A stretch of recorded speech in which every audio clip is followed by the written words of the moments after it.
then. I want to hear from you all. Really. Please take the moment to turn off your cell phones and things that will be on. Please and thank you. Yes. I was just talking to David earlier. He was telling me how he actually remembers being at the first incarnation of East West Bookshop down in Menlo Park, California. Does anybody else have fond memories?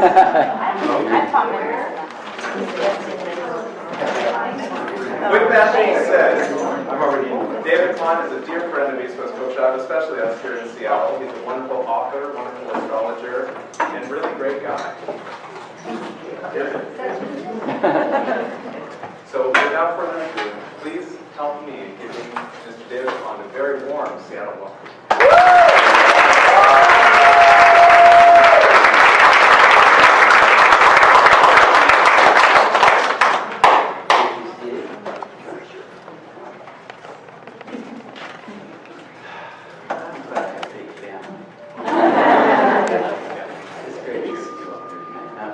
How many of you had an intuitive feeling it would be a good idea to come back? Well, tonight is about it, but I thought we've been talking about intuition quite a bit. The introduction to the talk is the punchline, and that is where we're going. We're going to be talking about, I think that basically, I'm going to tell a few different stories from a lot of different directions, but we're going too fast for the mind, is my premise, but not too fast for intuition. And we'll get into the different kinds of traditions. I'm a metaphysical sleep-around. I'm not real royal. I try different systems. I'm not just an astrologer. I like tarot. I like any kind of mystical systems that reveal truth. And that's what I've been doing. Now, this era that we're in right now, there's quite an awakening going on. I like to monitor the different teachers. Well, you'll notice the teachers I'm drawn towards: Aja Shanti, Eckhart Tolle, Byron Katie, the Tao Te Ching. You'll hear these references throughout the hour, but they're all starting to point to a similar direction, and that's what I'm finding. And see if you agree too. Is that yes, we're getting way more expanded in so many different ways. But the teachings were talking about what we're going in consciousness and into another level. That I think that there is another level of consciousness awakening going on for all of us. That all of us should have felt some kind of a up level from where we were, and just basically be able to see our life from another level of perspective. Can I get affirmation on that? So most people would hope, but have felt that whoa, some of the things I've decided, resolved, come to clarity about my life earlier, well, all of a sudden we're seeing them from another perspective. And that's what this is about. Now tonight is free form for me. I give myself absolute license to interpret symbols as living languages. And what I mean by that is I haven't just memorized. I've been doing astrology now 40 years. But it's not just memorization, right? If you've used tarot cards, or if you've used the astrology, it's not just memorization. I give myself permission to interpret things directly as a living language, and I do for you tonight too. I'm not going to try to say, this is how you should process this information. I'm going to share what works for me right now. And I would suspect that each of us would get little different pieces throughout that of what would work for all of us tonight too. But after all, we are, each of us, the only custodians of our own inner world. And our inner world is one thing that you would think that we would know quite a bit about. But you know, there is nothing in science, chemistry, neuropsychology, physics, biology, that can support why it is that you have an interior world. That you can reflect upon what I'm saying and think about it and have a different reaction than the person next to you. There's nothing in our current scientific model that says that should be going on. So consciousness has been a bit of a mystery to science, because it's hard to measure. It's hard to quantify. But we all experience it. So we're going to be talking about this quite a bit. So this time that we're in, I think that is major change. When we think of the political, we're going to go into some of our astrology patterns tonight. And of course, politically, Egypt and the Middle East, even today, is, but we're still in the Arab Spring 2 years later. But we've been in the middle of the Uranus Pluto square. How many people have been hearing about that? We've all heard about that, right? Well, in the middle of this, what we expected was that there's going to be upheavals, and there is. We can see it in the Mideast. And yet, there's a part of me that doesn't want to just wait for the news. I hate that kind of astrology for myself. Well, what's going to blow? What will blow up? What will fall down? Doesn't interest me. It gets me edgy. So I don't choose to go there as much. But the astrology of consciousness, for the astrology of the consciousness community, yes, the world may be going through major changes. There's some cracks in the walls, but it's consciousness that exploded through the walls and the cracks. And this is where we'll be going. This period, astrology, now how many people here have had their charts done, know quite a bit about astrology? Okay, and how many people would qualify yourself as kind of new to astrology? Okay. So I'll start right from the start. The planets, the first few planets, Sun through Saturn, have been known about since forever. But up until the mid-1700s, we only knew about planets to Saturn. Planets represent parts of our total character. They don't cause.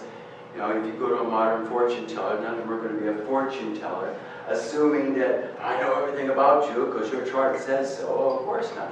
We have free will. You could have come tonight or not. That's free will. And that's the one thing astrology can't account for, is what choices you're going to make. It does a beautiful job of revealing the patterns that we're born with to work with. But it doesn't say what we've done. Now, the first planets that everybody in this room would have a different combination of Sun and Moon and Mercury and Venus and Mars. The Sun, your conscious identity. How many people know and like the qualities of their Sun sign? Now, can I see an on show of hands? Everybody. It's an amazing thing that we're not all the same sign, and we all know what the best sign is. But everybody likes their sun. It's something about our sun that is it's our life, that's our vital energy. Then the moon represents our emotional patterns, how we respond. And here as a culture, we haven't been real skilled. Actually, I think that part of my premise of tonight is that we are moving out of a patriarchal dominance that has been around for thousands of years and moving to a greater balance of the divine feminine and the divine masculine. Right? But this is causing me to totally reinterpret everything I do with astrology. Because all of our interpretations were written when? Just through the patriarchal era. So what we've learned about is astrology from a male perspective. Right? How many of you have water signs all over in your chart? Oh, that's too bad. Maybe we can fix that.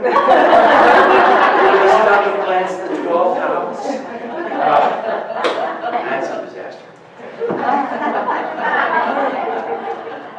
And that's what the teachings are, because it's not male, aggressive, certified, right, but that which is dark, mysterious, hidden.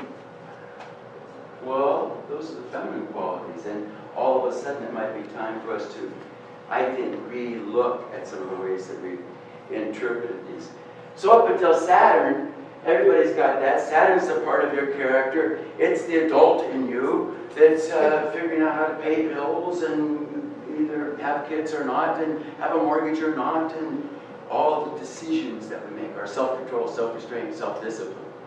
And Saturn likes to believe, for each of us, that, you know, I've got it pretty well together. Nothing can rock my boat. Uranus says, try me. Uranus is the only planet that will make you squirm just to say it. I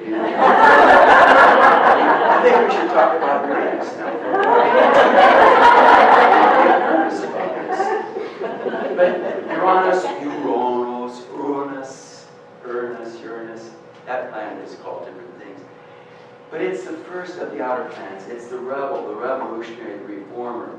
And it looks as if it's an eccentric voice, but really it's the voice of authenticity. Up until Saturn, we are with the voice of what we could call cultural consensus. This is what you're supposed to do. What are you supposed to do? Well, whatever the consensus, the main group. But Uranus is the voice outside that realigns us to our original, authentic voice. Neptune is the planet of vision, imagery, imagination. And then Pluto, the furthest planet out that we'll talk about today, death, rebirth, major transformation. Now, this year, when you see the astrology, this is the astrology for this moment, right here in Seattle. So this is August 16th up here in Seattle. Now, it's a little bit busy. That's the same chart without the personal planets, Sun, Moon, Mercury, Venus, Mars. So now we're just seeing the backdrop of the major influences that all of us, that's going on around us. Now there's two major aspect patterns. Can you see what's called the Grand Trine? That is a rare harmony aspect, right, this summer. We have a Grand Trine in water. And it's given us a rare opportunity, I think, to enter into some of the peace of life. We've been in, well, since 2008, in this upheaval period. There's been quite a bit of change. This is the Uranus-Pluto square right here. That goes on. We're going to have one more in November, and then there's 3 more. 7 times in a 3-year period. And this Uranus-Pluto square in the tarot card reminds me of this. This is called the Tower card. And if you look at it, the lightning bolt is the light, it's the consciousness, it's the Uranus energy. Boom! And when it awakens the crown, the structures that were built on darkness before that awakening will fall apart. That's the teaching of the Tower. That you can't just remodel something just thrown down. And now the promise of that is really much more of what the star card is about. After this crash of coming out of the Tower, and that we've shed, and I think this is, I'm going to be able to call this a karma shedding period for most of us. We're in a karma shedding period. This is a powerful period for all of us individually to liberate ourselves from many old patterns. But the star card, standing naked, means no filters, no lenses. And we're going to hear that a lot about intuition tonight. Intuition isn't just really clever thinking, right? It's not just really fast thinking. It's another level of intelligence. And this is what this is tapping into, this level. So we watch cycles of time with astrology, cycles of time. That's what this is all about. Well, how long do you think we've been doing this? This is a picture of the cycles of time, all the way back here to the Big Bang, and then the formation of our solar system, and then the first forms of life, and then water forms of life, and then 251 million years ago, sea forms, then 65 million years ago, we got dinosaurs, and then there's ice ages, and you know, this, you put this in perspective, here's where humans show up, right? Humans show up here. I like to put myself in perspective sometimes. keep things in front of me.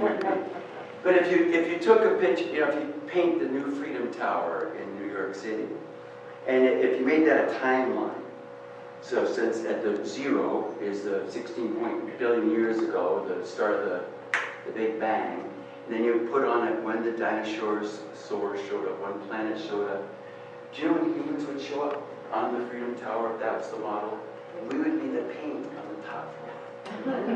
That's, I mean, in terms of time, when we think of time, well, there's some kind of something going on here. Now, I am an environmentalist. I strive for that. I believe in that. But I'm not concerned for the planet. I'm concerned for humanity when I look at something like that. The planet's going to do fine. It's kicked off quite a few species, apparently. I don't think it's going to have a problem. Take a little flu medicine. Take medicine. So, Pluto square Saturn. I started thinking in my own life. It's good because Pluto square Uranus. What forms, what structures is it that I'm still stuck in? And Capricorn also rules time.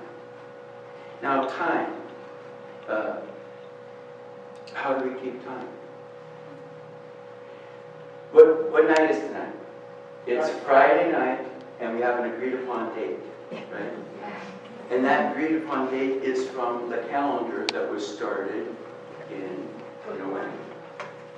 1300, to rectify the church's doctrine of equinox happening near the equinox. So at 325, the Nicene Council established that should be the way, right? So that's why it's Friday night.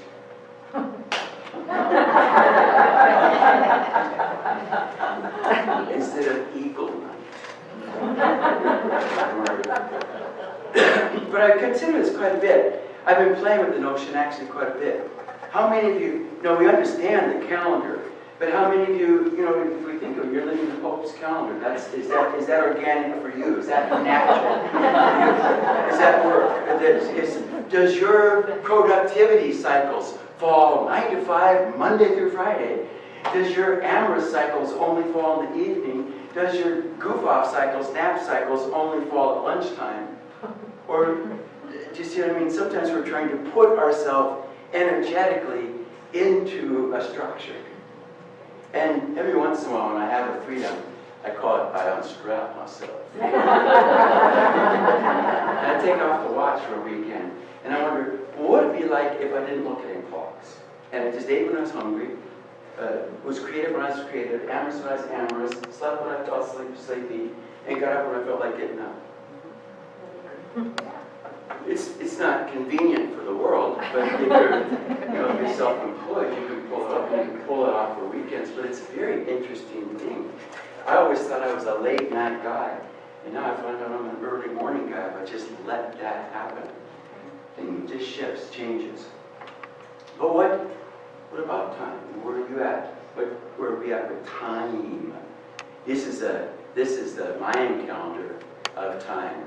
They have a 20 day calendar and a 13-day week, and it leads to a 260-degree calendar. That dovetails into the pyramids. And the pyramids, I'm not going to spend a lot of time with tonight, but I want to spend a little bit of time. This is the pyramid of consciousness. That the Mayan pyramids are calendars themselves. No, this is the pyramid of consciousness. Check this out. This level here is the pulsation. There's 13 pulsations, 7 light, 6 dark, every level. This one starts 16.4 billion years ago, and the pulsation difference between day and night was 1.26 billion years. So a big change would happen. And then a billion years later, another big change would happen. That wasn't exactly rush hour.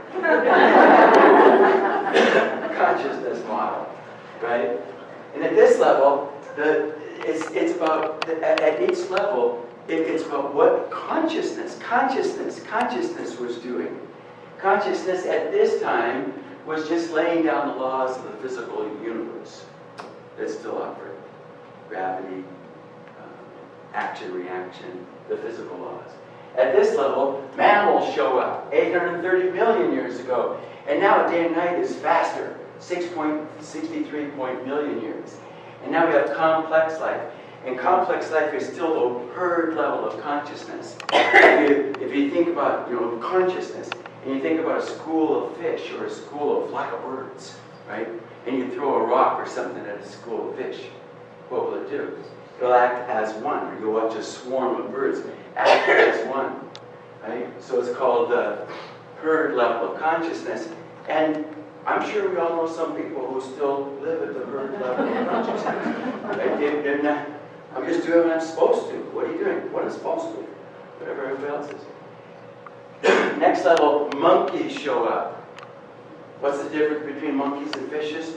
Throw a rock at a tree full of monkeys. What will you get?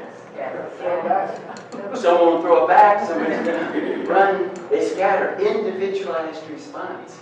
Not just we're all doing this to that reaction. Right? And then the next level shows up 2 million years ago, and that's the tribal cycle, humans and the mental capacity, our capacity to think. And mind shows up. And then now consciousness at first is starting to form. Here we start forming family, the family cycle, and now tribe, bonding with, well, a whole bunch of us get together. I think we'll be safer if we're together. Now the tribe starts laying down its rules. Next level, the cultural cycle, 102,000 years, now 7,900. Every 7,900 years, there's going to be a major event on the planet that changes things. The cultural cycle, reason, spoken, languages. This were our shamans, the religions, the people, the astrologists. People said, this is why. That was what was going on. People were providing meaning. Next level, national cycle, 3,115 years ago. In Egypt is where the first started. The first nations started, uniting the northern and southern parts of Egypt. We started that national cycle. Now changes every 394 years. Every 394 years. And it's about law. And we learn the law. And law. At the next level, the planetary level, every 20 years. And this goes on, 19.7. When you and I grow up, and our parents grow up, they were in that too. Major change would happen on the planet at some level or another every 19.7 level. This is the power level, and the age of the Industrial Revolution started in the mid-1700s. All of a sudden, mind able to make machines that could do more than the people could do themselves. So this productivity of this level. Now we've moved to the galactic level. It's called the ethic level, and I changed the word all around, as I liberally do with most things. This is integrity level. But ethics can easily get confused with morality. Morality is lower level. Thou shalt do this, do that, these are the rules, right? This is integrity. And the teaching is that when you're in touch with your integrity, and I want to call that authentic, when you're in touch with your authentic true self, we each have our own way of assessing that, I suppose, right? That's when all of a sudden now, change is happening now every 20 days. The themes of this next level that started over this last winter, we went down there for the end of the world party.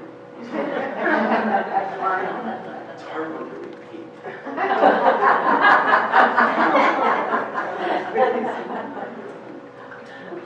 So here, at this level, we are now at the unity level, conscious awareness level. The unity level, universal conscious co-creation level. And this principle of now being in a unity level conscious co-creation, what does this mean? We can look around the world and say, it doesn't look too unified to me. Look at the news today, that doesn't look so unified. But it's not. It's going to filter down, as consciousness always does. Some will get it first, then they'll start realizing it, living it, talking it, and eventually others will get it too. But the theme of conscious co-creation, conscious awareness, we talked at the start. This is might be one of the more powerful things we talk about tonight, I think. Why is conscious awareness powerful? Because it breaks the ego's grip. I'll make a bold claim. This is the end of the ego's dominance for the consciousness community. Dominance doesn't mean it won't be there playing this, doing its stuff that we always do, right? But the ego, anytime you're in one of the ego's grips of stuff, like stuff, you know, you're riding away, you're doing just fine, everything's great, and all of a sudden, my daughter, she's not, my wife, she's not, they're not, he's not. Usually our dissatisfaction with something, right? Whoa, has that happened to anybody you fall? In order, here's why the conscious awareness is powerful. In order to maintain the illusion of our problem, the ego requires 100% absorption. You have to believe that lie 100%. It's usually a lie. I'm going with a lie. This stuff it tells me. Mine does. But you have to believe it 100%. But if you can maintain conscious awareness, even while you're in a funky place, you break the 100% rule, right? And so all of a sudden, that trance, the ego's trance, is broken. You can pull out of the issues sooner. You can start catching them sooner. And that's the way that I'm trying to work with this energy of the Mayan calendar. So you're going along just fine. You have a it. Use conscious awareness and intuition. Ask yourself specifically. You can ask, what was I doing? What was I thinking? Well, I guarantee you it's always what you're thinking. So I just ask that. What was I thinking? What was I thinking that all of a sudden spiraled me into this downward spiral? What? I was fine. And now this is happening faster and faster and faster, right? So people who fall into these holes, it wasn't 2 weeks ago, it was an hour ago, right? Isn't that true? Aren't you finding it's a fine day, and all of a sudden, wham, it's gone. So use conscious awareness, ask yourself specifically, what was it that I was thinking about that led to this? And I'm trying to do is put up roadblocks in consciousness. The other thing that's important for me, see what you think. When I'm in my funky places, and I don't get there more than several times a day, but if I'm in, I'm not going to say it, but I think awakening's happening. I think we're all bobbing in and out of enlightenment much more than ever before. Not you, not me, we. I think that's happening, right? But the thing that I'm practicing that's having the most benefit for me is not believing a thing my shameless mind comes up with when I'm in a funky zone.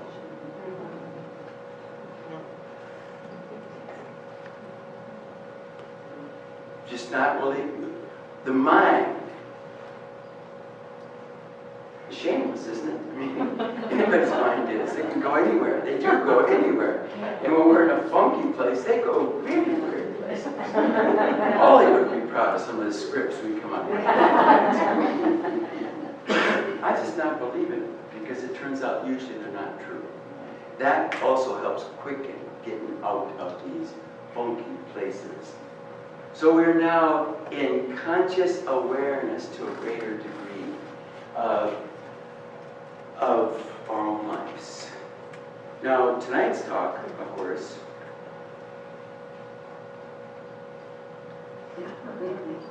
intuition. Now, light sun, that's what we all think of, intuition, a flash of insight. Could be drawn as lightning, this king. I didn't draw. We're all part of a greater intelligence than our individual capacity to think that reveals itself in between thoughts, right? You can't think up a good flash or a good insight. Don't these come to us when you're not? So a lot of tonight isn't just about how to activate these things. Well, think your numbers with your left brain, think your letters with your right brain, and then go back and forth. no, that's not how to develop intuition. A lot of us learn how to quiet the neurotic voices in the head so that our clear seeing can actually emerge clearer, right? Carl Jung's quote, intuition, it's an irrational function. I like that. When people tell me, but what you're saying is just not rational, I tell them, thank you for noticing I am operating on a higher level of intelligence. It's because it's a life animated by soul and guided by spirit is not going to be, but it's not logical. Like logic is like one part of the reality, right? But it's when we're not logical. Or he goes on to say, it's knowledge that comes to us via the subconscious. Intuition. I use the tarot cards. I use all these kinds of tools. They're helpful. One way is to invite in your own creative genius. Do you do that as an artist, Jim? You invite in? I bet you do. And so you invite in the genius. The genius. David's genius, it always gets weird. It's not. It's the genius. We collectively have genius level intelligence. And these outer planets, which are very active right now, are revealing how we can deal with them to a greater degree. So, I invited in. I've been an astrologer, and I just asked myself, give myself permission, may I be a voice today? May I be a voice for other people's awakening? May I be a voice for other people's truth? And these are just ways of giving ourselves permission to let some of these ideas come through. I've been reading cards, tarot cards, and I got involved in all of this at the same time because it was consciousness growth. And I've noticed over the years, I'm way better, but not any more psychic. Like last week, if I'm talking to somebody and I'll use an example, they'll say that happened last night more often than not. And that's what I mean by intuitive. Did I know it? No. Psychic, you have, ooh. You bought a green purse yesterday and traded it for a blue one. I don't know. We don't know that stuff. But intuitively, you find yourself saying things like that. Do you see the difference? Right? It's not knowing, but it's being part of it and allowing yourself to know. Sudden energetic knowing.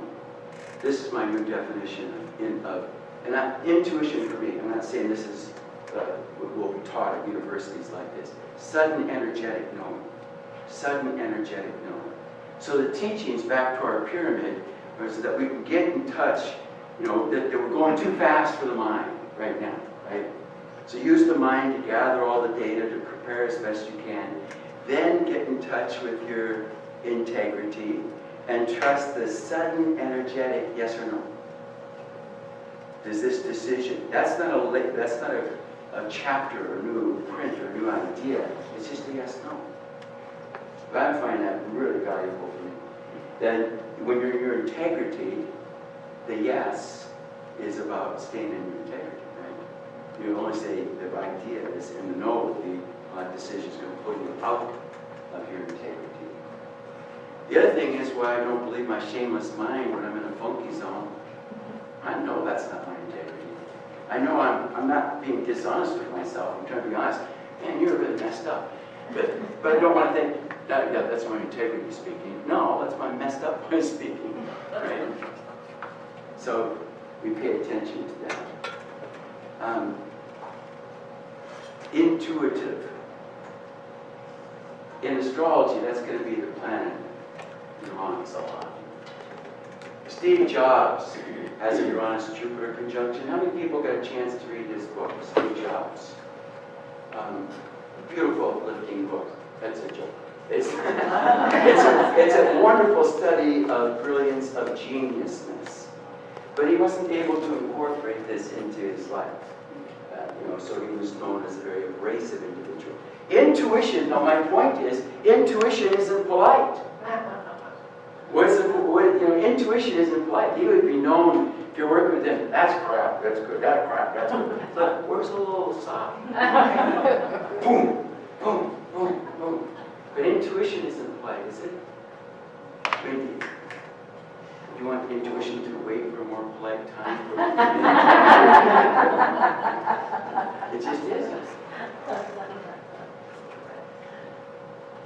It's a good study, though, of that quality of seeing, of knowing, and sorting out through all the different things. Do you know how many thoughts a day we think? Average 50 to 70,000 thoughts a day. That's how many thoughts you have, I have. We're all in that range. 50 to 70,000 thoughts a day. Now, which ones are you going to believe? That's the point where I'm getting to with this. How do you know? Most of that is the mind repeating stories, verifying itself. Just the mind kind of, and then you like this and you don't like that, and I hope this sucks too well, sure. And it just comes up with just stuff. There's no fresh insights, not adding much to the moment, right? 50 to 70,000 thoughts a day. I'm going to run across the teacher, Byron Katie.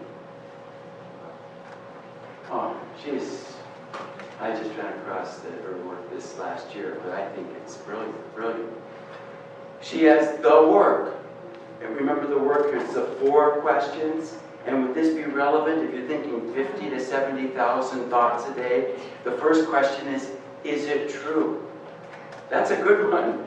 If I'm going to be thinking 50 to 70,000 thoughts, I'd like to start with something that's at least true. And then 2, can you be absolutely certain that it's true?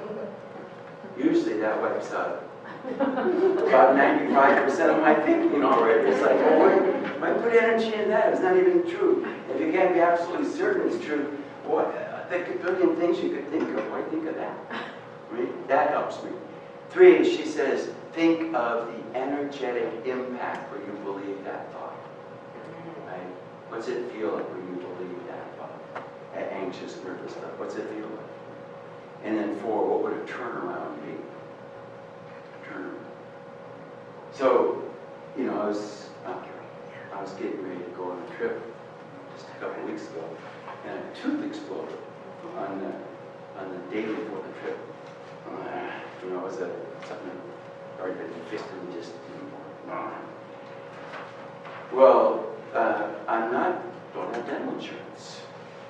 So what would my mind start doing about this, right?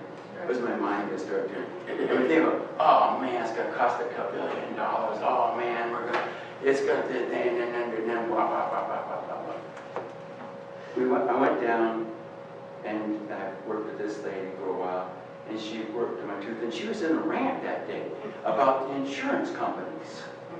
That she has to hassle them to get even honest pay for her work.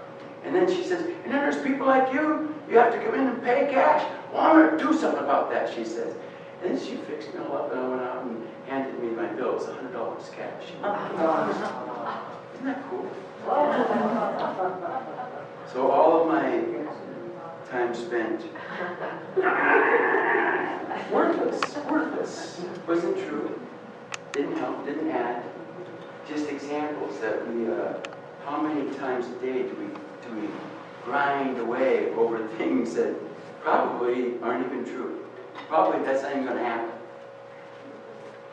Well, I saw a movie the other night, Total Recall. Total guy movie. If you like guns and chase scenes, this is really good. But there's something else.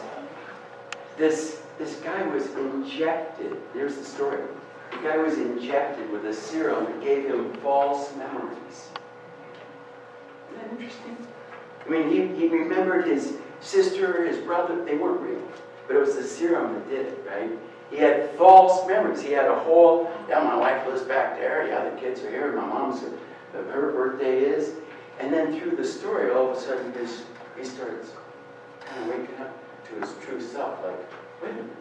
Are those stories real?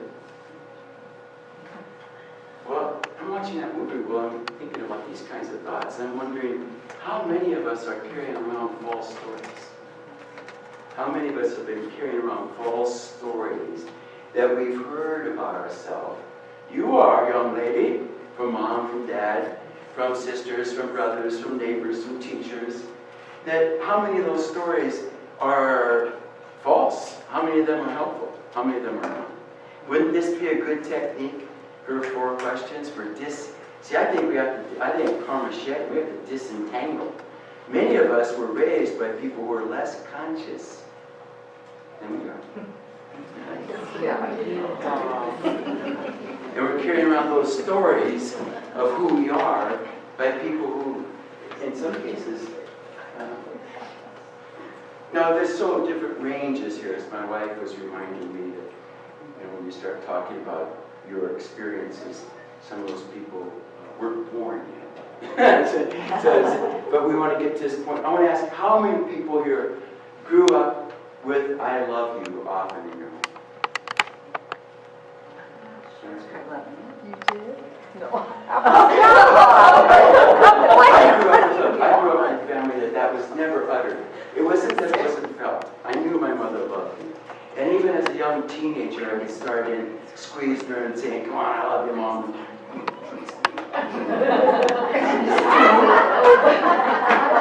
And it was like, wow, this poor generation. And I could feel her love. 10, 15 years after that, I just kept at that. Just every time I left her, just, "I love you." And I didn't push for it, right? Just watch her go through that gyration. And then after a while, it starts showing up in the birthday cards. Right in print. Well, for those of you who are raised with "I love you" as a common feature in your home, this doesn't probably seem like a very remarkable story. But my point is that many of us were raised in not so familiar with my story. No, these weren't people who necessarily knew how to love, necessarily knew how to live, necessarily knew much about what consciousness was. But, people were just doing the best they can. And so, but I think that's important to kind of disentangle some of those stories. Is it true? What's the energetic impact when you believe that it's true? What would be a good turnaround to get rid of it? What would be like? Pardon me? The 4th one, the turnaround. Oh, thank you. What is that? The 4th one's called the turnaround. If you didn't believe that, how could you turn it around? So how would you... Now for me, like the turnaround with my mother didn't love me. Now the turnaround would be, my mother loved me fine, but she was then unable to express it based on her experiences in her family. Right? So you just like... You change the image. You turn it around. Then you quit having the thought. Well, if you're running a thought that has an energetic impact, because you can feel, and this is something with our new level of conscious awareness, we can feel the energetic impact of our thinking, of our consciousness, can't you? Can't you tell by the quality of energy that you feel, the quality of consciousness that you're in? Right? Yes. That's something that's happening for us. So watching this, seeing this, recognizing, I believe that we are meant to be a barometer of our own well-being. I think that when you're doing something healthy, you come back feeling good. And when you're doing something that's not healthy, you come back feeling not so good. The difference between fear and faith is what? They're both imagination. You can't be afraid of anything real. You have to make it up.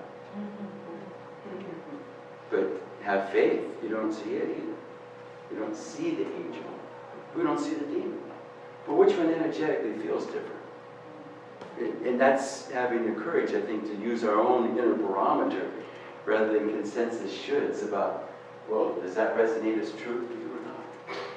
This is galaxies. Hubble has gone out into space and shown us we are as a culture, as a tribe of being, the concretization of consciousness. We're trying to find truth in the planets. You know it's mostly between these? Huh?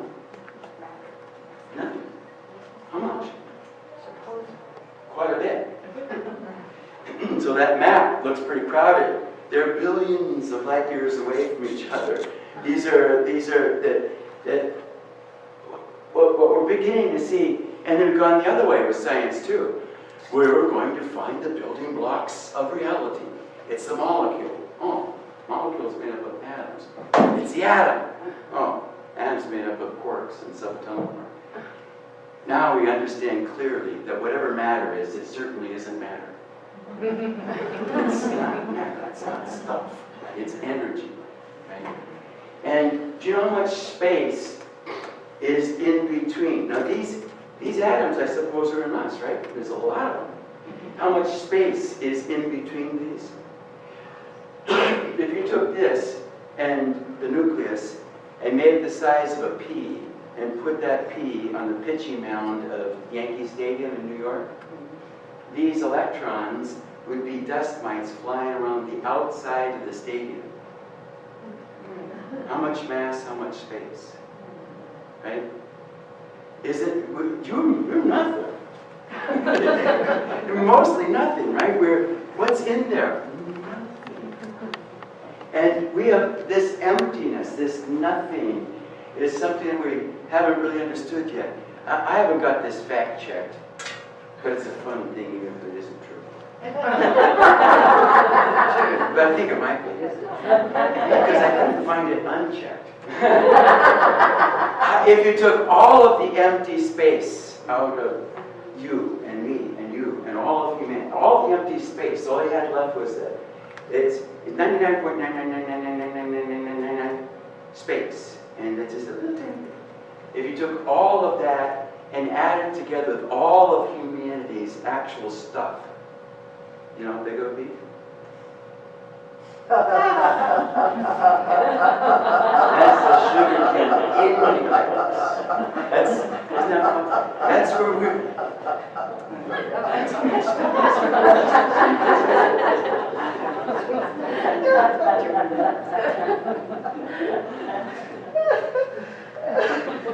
So it keeps creating this question then in science.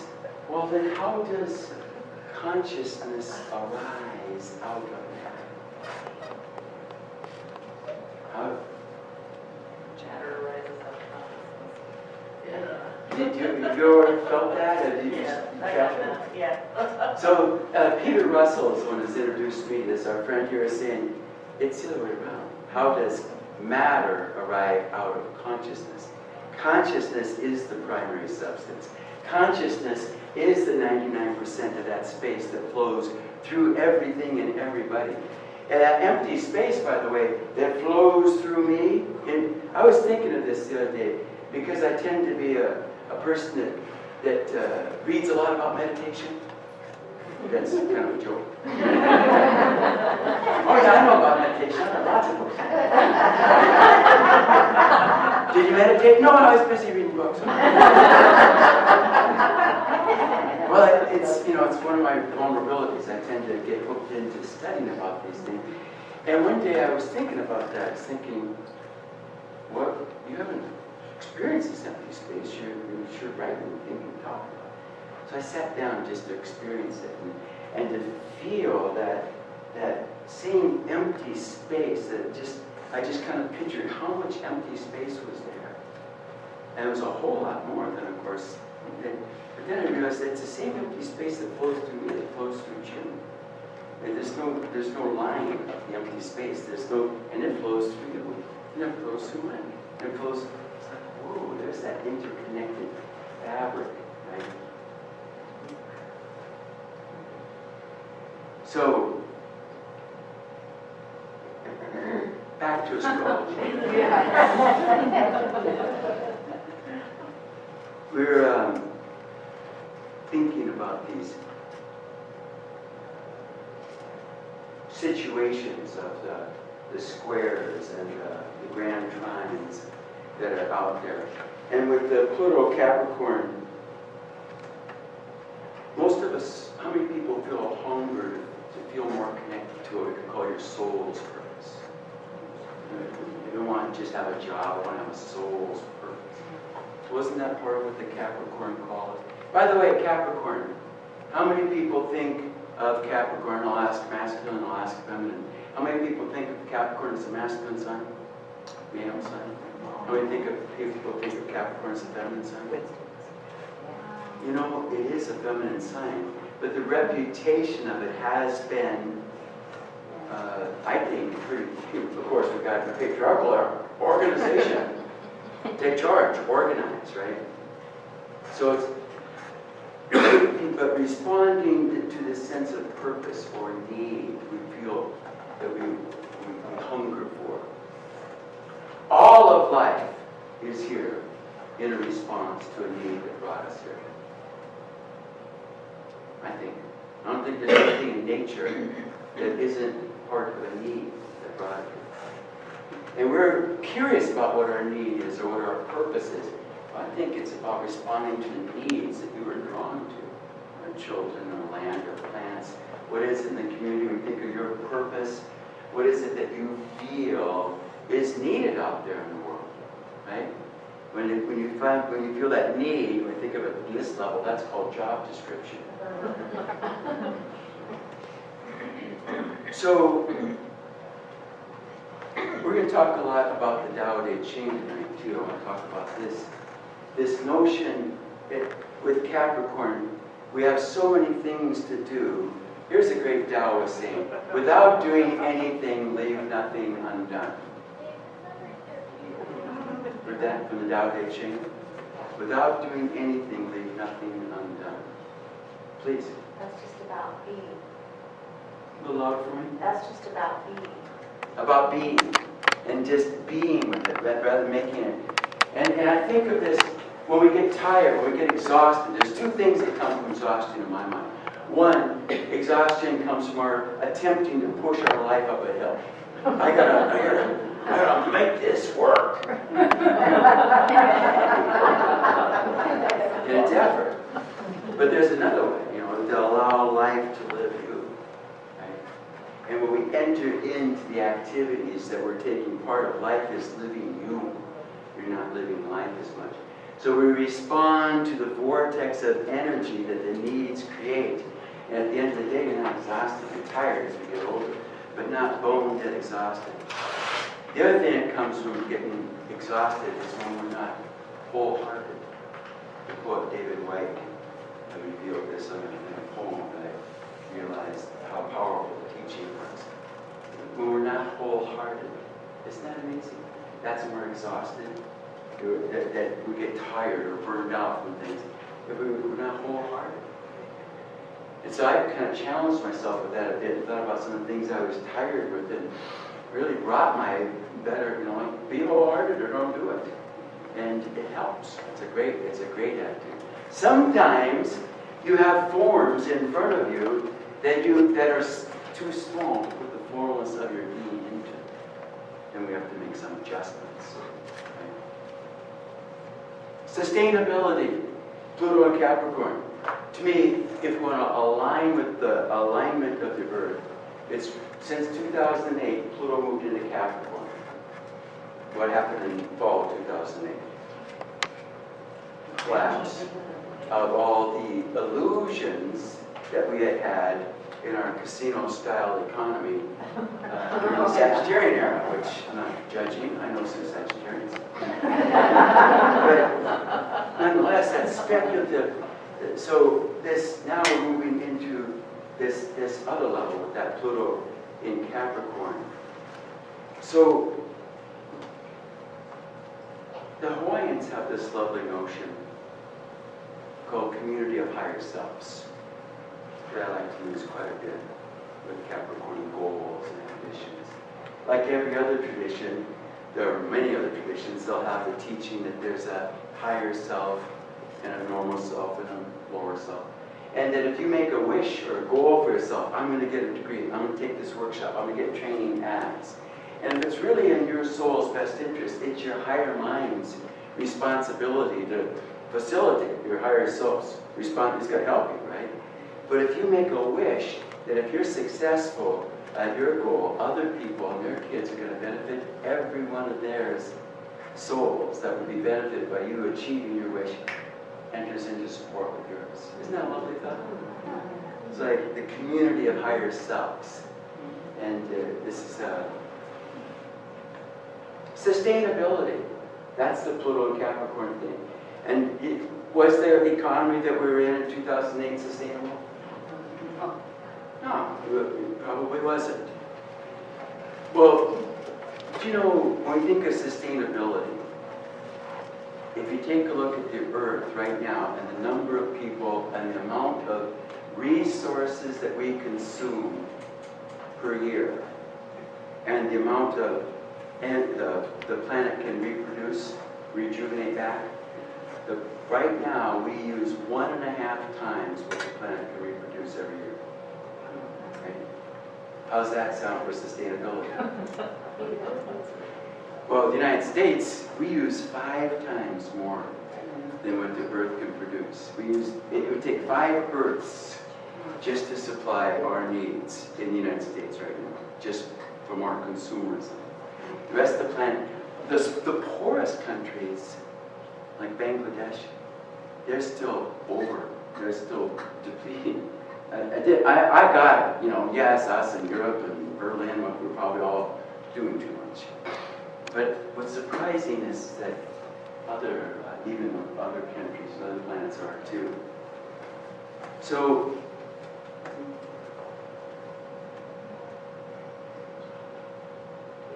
another thing I like to play with, insurance versus assurance. Insurance is when we are trying to control everything. Right? If I can control everything, I can get some insurance, then even if I have a flat tire, that'll take care of that, they'll fix that in life. What is assurance? Trusting. Louder? Trusting. Trusting that if you're living in your right alignment, life will support you. That that you don't need.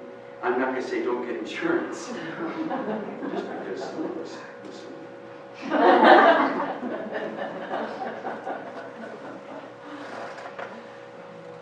So my concern is that we're rebuilding the casino of our economy. I love it that the stock market's up to 1,500 right now. I love it that my clients can afford me again. Yeah, we like it. We like working. This is good. Anybody read Kurt Vonnegut? Do you remember the story of Ice Nine? Yeah. Do you remember Ice Nine? Stony Brook and this general who was in one of Kurt Vonnegut's books, he was so upset because the troops couldn't move in the winter. There was so much mud, the tanks would get bogged down. So they invented Ice Nine. And Ice Nine, you throw it in the mud, and anything it touches will freeze it forever. And the military guy says, "This is awesome. The troops will move in January." And Stoney says to him, "Wow. Well, what happens to the water that touches that water? Well, that freezes too. What happens to the rivers? Well, that freezes too. Well, what happens? It doesn't take long to realize where it's going. It's like, yes, but the tanks will roll." It's like Ice Nine. Sometimes I think you're right.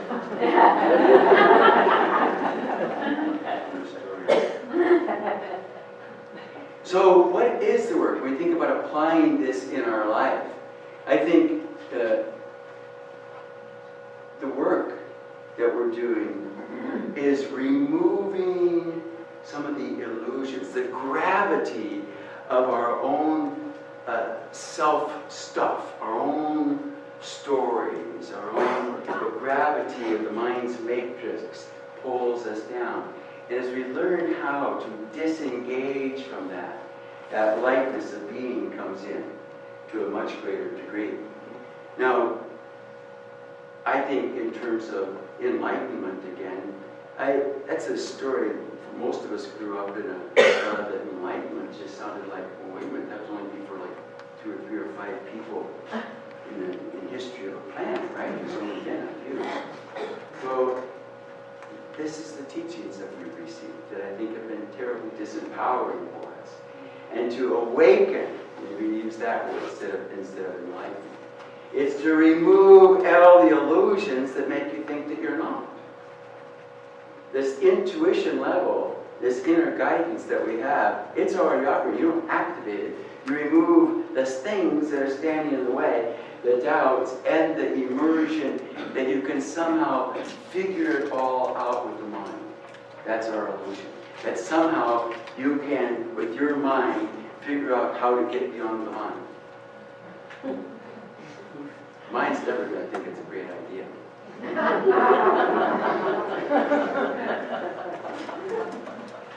So basic,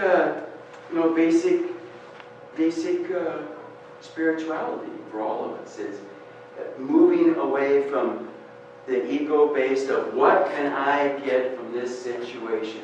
That's the ego base. And moving to the basic spirituality, which is just simply how can I participate and help in this situation. Right? Participate and help. Now some of the teachings of this notion of shifting the notion of from getting there to being there. Haven't we been getting there a long time?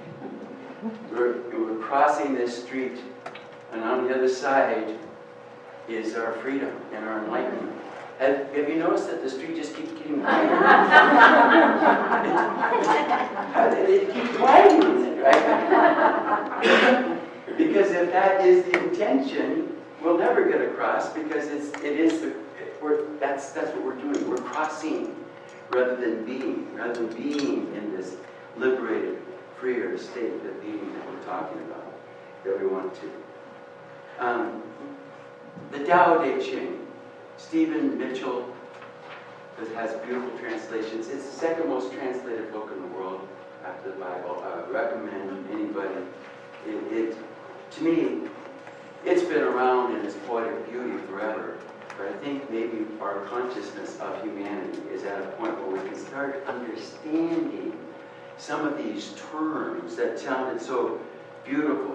The Tao Te Ching, by the way, T-A-O, Tao, looks like, but it's pronounced Tao. The Tao Te Ching. Te is not a connecting word like and or of. It means the manifesting power. The manifesting power of living in the way. When you're in touch with your true nature, consciousness will manifest all that is needed. That's the teaching. That's powerful rather than just beautiful, I think. It was the original insurance policy too, I think. Before, I think of Chuang Tzu and his great writings about Taoism back in the earlier days too. He would say, when you're in touch with your Te and you're living the Tao of your being, your essential truth. And that's not moral, that's not anybody else's, that's your sense of just truth in yourself. That when you're in touch with that, fire cannot burn you, water cannot drown you, wild beasts cannot harm you. It's an interesting concept, right? And because it's a different type of insurance. And the picture, the image is that if we were in touch with our Te, our Tao, our Te, or whatever, and that roof was just going to fall in, and just before it did, we'd all have to make a call. Or go get a drink. Or you just wouldn't be here. It's not like you'd get a sense, roof about to fall. Instead, you just wouldn't be here. Right? So, some of these phrases, the Tao is like a well, used but never used up. It is like the eternal void, filled with infinite possibilities. It is hidden but always present. When we say empty, my concern, I see people register empty, desolate, void, nothing left, like nothing on the plate.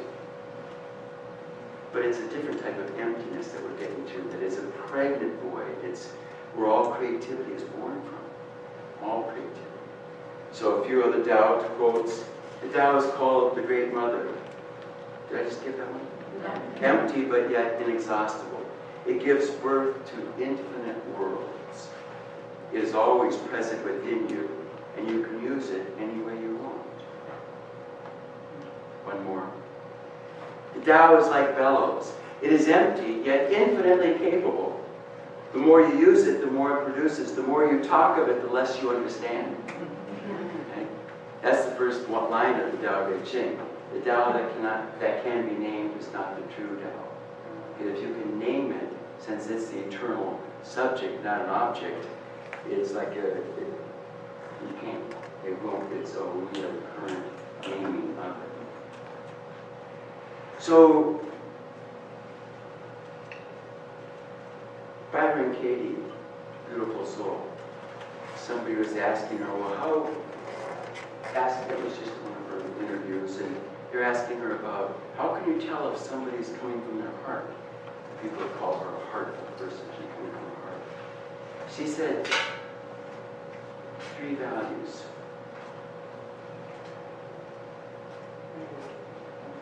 When somebody is awakened to their heart chakra, living from their heart, I love, I care, how can I help? Now, to me, this just gave me all kinds of enthusiasm for helping in the world. I don't think you can ever get people to agree what kind of help they need.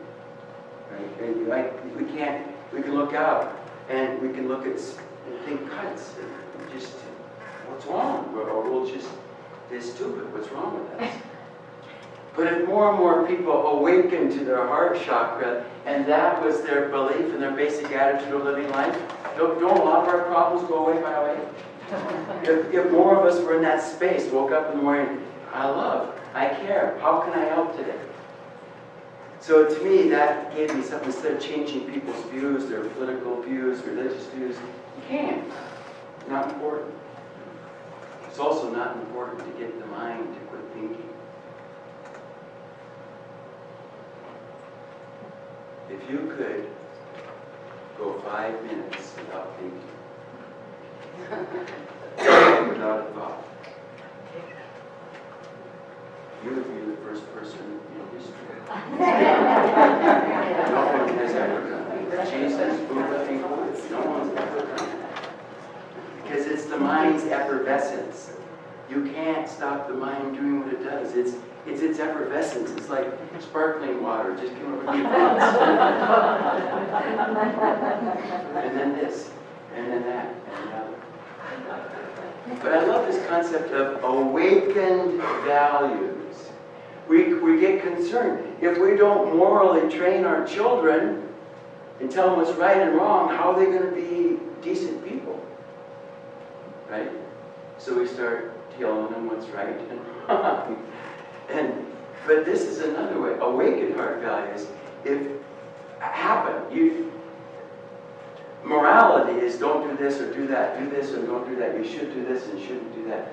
But as you awaken to your heart, the values that all the people who wanted us to be more moral, they happen anyway. We become more loving, more compassionate, more interested in other people. Just from that. We don't have to impose, I should be nicer.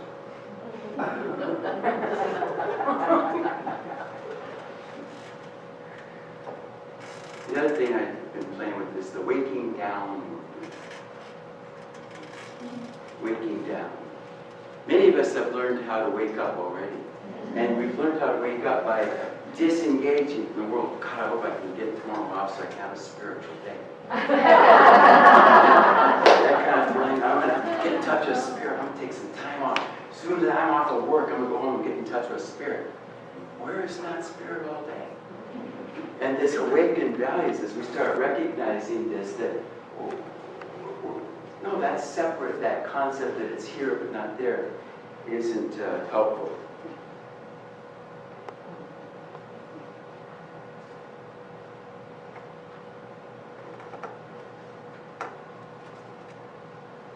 The Buddha awakened at 29, right? Is Saturn return? Left his wife and family, like most awakened poor people do. Started that quest to teach the world how to love. I mock because I'm a family man, excuse me. But he taught for 60 years, walked around India, dusty roads, teaching, darshans, teaching all the time. And at the end of every talk he would say, and by the way, all dharmas or teachings are empty. Meaning, whatever I said isn't true. So, what does that mean? You can't hang on to truth. You can't hang on to truth. You can't hang on to the awakened moment when you're in touch with your essence. And remember a little while ago when you were there, you think, God, if I could just get back there. You can't get back there. You can't. You can get to somewhere else, but you can't get back there. You can't hang on to it. It won't stay. Teachings won't stay. Tonight won't stay. Doesn't matter if you remember this, you'll all forget it tomorrow. But that would be good, is what that is talking about. That's not a bad thing. It's like, no, that's a good thing. You don't want to take notes with this. All teachings, all dharmas are empty.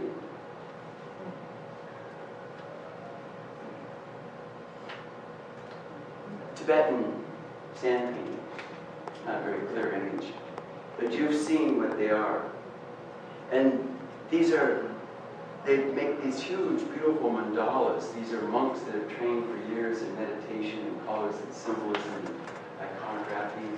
And they work with dropping little colored pieces of sand to make that, right?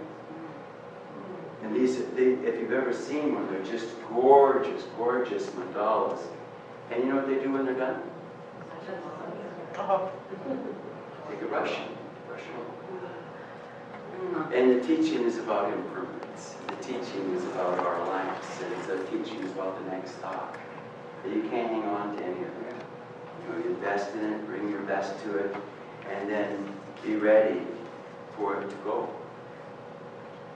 If we finally get this with that the ego is generating thoughts and ideas in a problematic, insufficient way. What if you woke up tomorrow and found yourself not to be a problem for yourself at all? Most of us are walking around.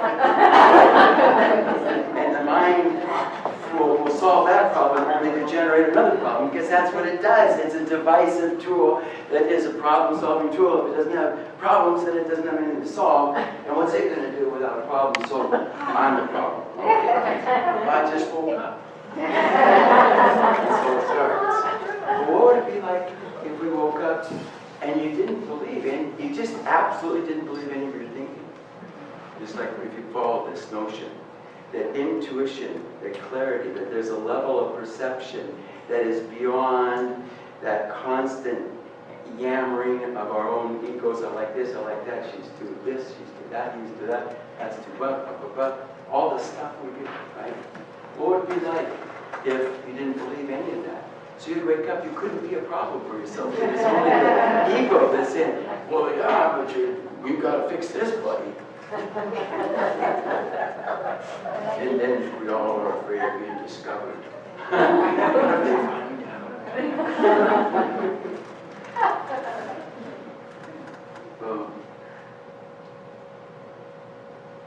Another way I like to work with this is co-creative gardening.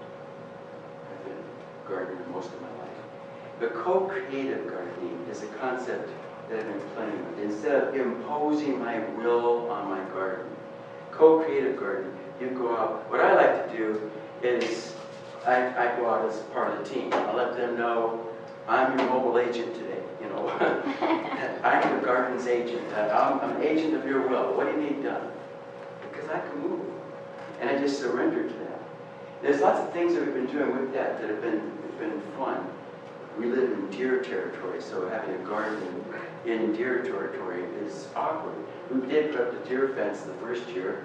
It took them 5 minutes at least to split that. That slowed them down. So I didn't do it that way. The next year, I meditated and talked to the deers. This is true. And now we overplant. We overplant, that's all. The deer, they tend to like the peas and beans, so I double planted peas and beans this year. They changed their taste. This year they had broccoli. But they still leave me more for the stuff. But it's do you believe this? I mean, it's like true. You can overplant, plant food for those, and let them know that's yours. This is mine. We're all here. We're going to share this. And they don't come in and wipe it out. And it's all that stuff growing up there, and they come in and have their choices. So, nirvana. What's nirvana? Bliss. Joy.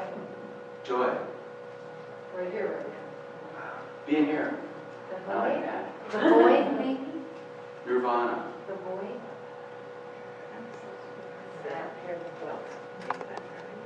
Rap music. What is nirvana?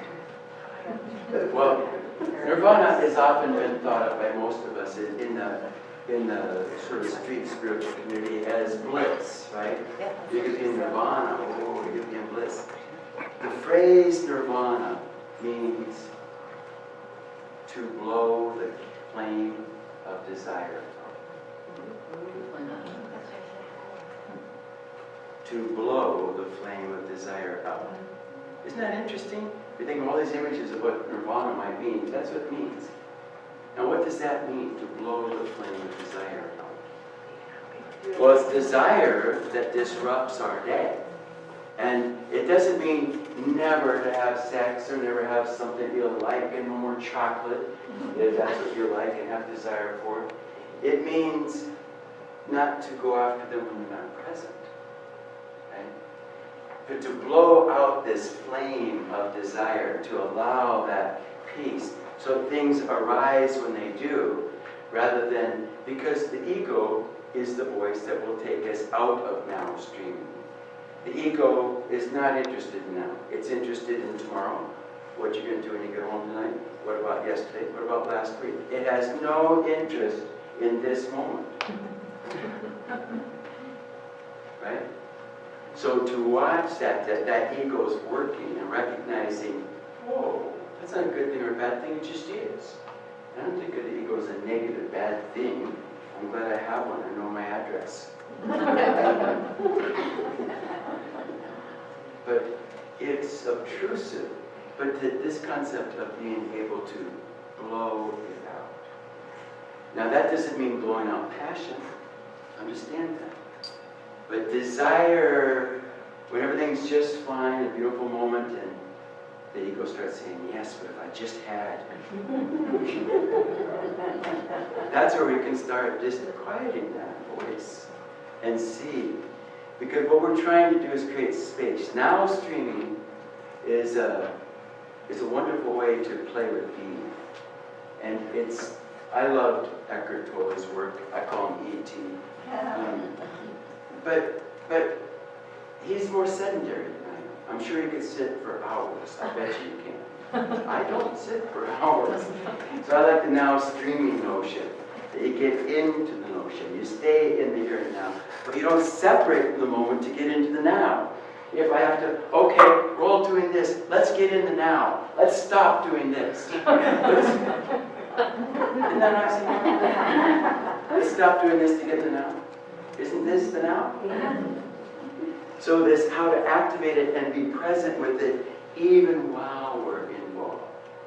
So we don't have to leave work to get in touch with our spiritual essence. So we don't have to, this continuity can be there to a much greater degree. And, the suffering is always a great way for awakening. I don't recommend it, but it does work. Because it's always about failed forms. Suffering, somebody died, that's a sad thing. Suffering, a marriage broke up, that's a sad thing. Suffering, you had this great job and you thought everything was about that, but then you lose it. But why is it a good thing for consciousness? Because all stories are eventually failed stories. The redwood tree, 550 years from now, didn't make it. Failed story. All stories are failed stories, is the whole point of that. And when we can get into this other way of being, I think the heart, shifting to the heart, moving to the heart, I think loving, my feeling is as I look out at the planet, and I believe that we can do better. I think that's a very non-Taoist thing to say. I think they say if you think you can improve on the world, that's not a healthy thing to do. But I think we can love them. I think we can care for each other better. I think we can do better. And mostly it's helping each other. Mostly it's sharing with each other what it is that we are doing and how important our planet is. I would like to leave something for grandkids. I do. I bet you most of us would, right? But this is our era. I'll close with a final Tao Te Ching quote. Open yourself to the Tao, then trust your natural responses, and everything will fall into place.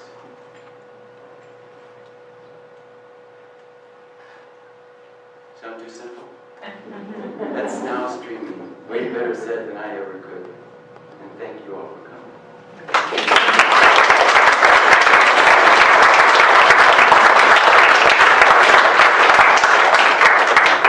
No more any questions? I do. Yes. Neptune's in Pisces, and Pardon? Neptune's in Pisces? yeah, Yes. which is no news, but so much I'm wondering, as I hear what you're saying, I think, goody, this is like a new